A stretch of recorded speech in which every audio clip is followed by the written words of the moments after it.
Today on the Daily Songwriter, we're going to go through a quick rhyming exercise to help you stylize and poeticize. Let's give it a try. Hello, I am MLY and welcome to the Daily Songwriter, the channel where we learn all the ways to write music every day. I'm coming at you with another 5-minute songwriting exercise to add to your collection. If you like the tips that you get today, please make sure you subscribe and set up the alerts. That way you'll know every time I have a video coming your way. Now, as I said, today's songwriting exercise is all about rhyming. And this is a great exercise because you can do it anywhere. All you need is 5 minutes and something to take notes with. You have your phone, you can do this exercise. In fact, today, we're gonna do it together.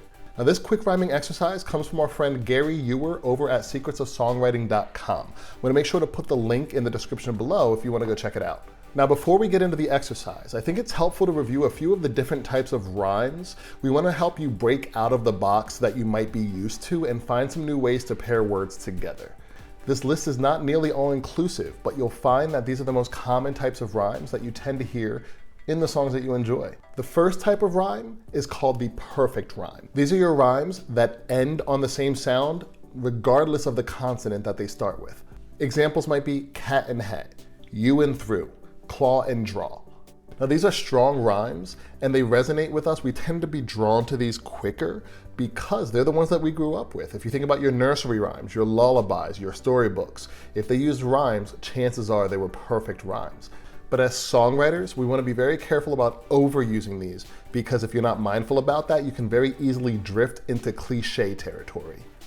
That's why songwriters love to make use of the second type of rhyme we're going to discuss today, the slant rhyme or the imperfect rhyme. When using imperfect rhymes, your words are going to sound kind of the same, but not quite. They're not going to be perfect like cat and hat. Instead, you might have cat and sad. You can rhyme blue with bloom or grace with ways. Using imperfect rhymes will give you access to a lot more combinations to help you tell your story in a compelling way.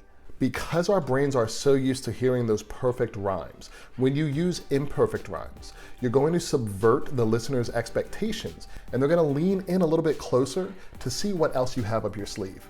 And the third type of rhyme I'm going to throw in there is an identical rhyme. This is where you actually just use the same word to rhyme with itself. So let's take a look at 2 different songs and how they make use of these 3 types of rhymes. For example, we look at Let It Be by the Beatles. Not a very popular song, right? As you can see in this song, they use a lot of identical and perfect rhymes. The first verse is me, be, and then if you look at the chorus, it's the same word. Let it be, let it be, let it be. Whisper words of wisdom, let it be. They rhymed be with itself 4 times and a bunch of times throughout the song. They were able to pull it off. It's something that is done in a lot of songs. Do not shy away from it. Just make sure you use it intentionally. I'll also call out in the second verse. If you take a look here, we have, and when the brokenhearted people living in the world agree. So they took agree and then they rhymed it with will see. This is a very common tactic used in songwriting where you have a 2-syllable word and then you use 2 1-syllable words to match the cadence and to make sure that it rhymes. So agree and see are technically perfect rhymes. The second song I'm going to look at is Thunder by Imagine Dragons. If you take a look at this song, it's actually kind of a masterclass in all 3 types of rhymes. And here we go again with a chorus and the identical rhymes. I think they took a page out of the Beatles' book. They just say thunder over and over again. Thunder, thunder, lightning and the thunder. Thunder, thunder, thunder, lightning and the thunder. So we've established that you can let loose here. You don't have to stay within this box of cat, hat, rat, bat. Oh my goodness, that's going to put you in a really tight creative space and you're gonna want to break free. Don't stop yourself from doing that. I just hit my hand and it hurts a little bit. So with that quick review, let's get into our exercise. The setup is really simple. Go ahead and pause me, grab a book, find a web page, find an item in the room. We're just gonna look for a word that we're gonna use today. Try not to be too picky because as we just discussed, you can get really creative here. Even the word banana has more rhymes than you might realize on first thought. Now you're gonna get your pen and paper or your Word doc, whatever you're going to do this exercise in, have that in front of you. I'll go ahead and get mine. All right, this is a 2-step exercise and we're gonna go ahead and do that first step now. For the first step, it's super simple. We're just gonna set a timer for 2 minutes. And we're going to rhyme as many words as we can with our chosen word. Don't edit yourself. You only have 2 minutes. That pressure is going to allow you to just let it flow. All right, so I'm gonna go ahead and set a timer for 2 minutes. We're gonna start rhyming in 3, 2, 1, let's go.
All right, we're not even going to give ourselves a moment to review this. We're gonna keep moving forward into step 2 of this exercise. For step 2, we're gonna take another 2 minutes and we're gonna come up with as many lines of lyric using one of these words as we can.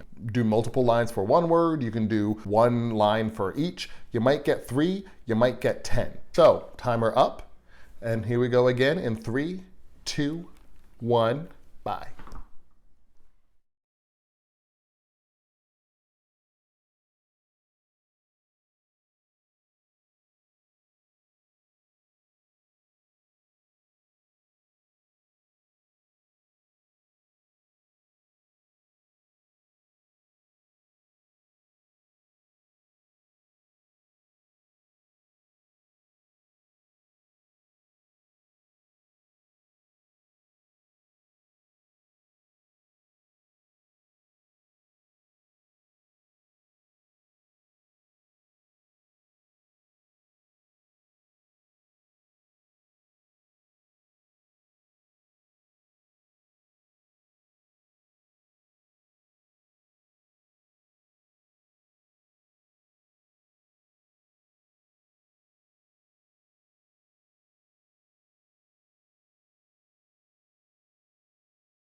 All right, and we're done. That is only 4 minutes of brain work. You could have done that while waiting for the train or waiting for your dinner to finish in the microwave. Let's see if I came up with anything useful in my experience.